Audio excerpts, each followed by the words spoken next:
I asked about Ben Gvir and what he's done on the Temple Mount, and to Tom's question, you mentioned tools and the U.S. toolkit. The U.S. hasn't used any tools in that toolkit. And I just want to understand, is that because these are U.S. government officials? These are also U.S. government officials that Netanyahu... You mean Israeli officials? Sorry, Israeli government officials that you wouldn't use... is that because you can't use U.S. So Camilla, I would never preview actions from up here that would be inappropriate. Not but just I only bring in the it up context. because you mentioned the toolkit. Not just in the context of Israel, but in any country. I wouldn't preview actions from up here.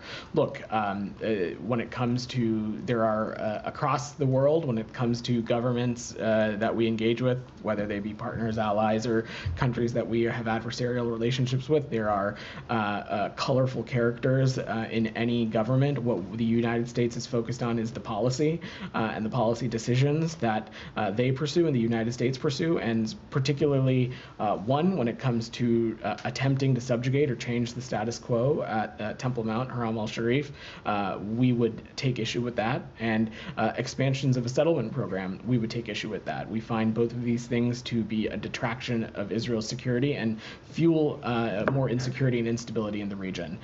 And we'll raise these and continue to have these very tough conversations. In terms of what actions we can take, Camilla, I'm not going to preview or speculate from up here.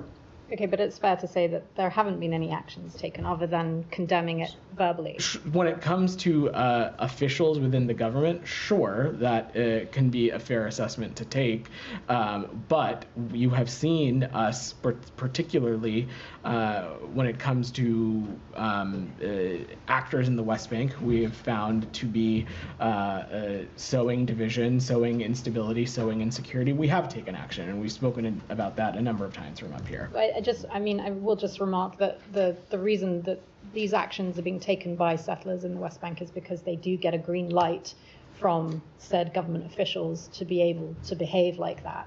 But again, that's, that to me that seems linked, and that's why these questions are being asked, but I'll leave it.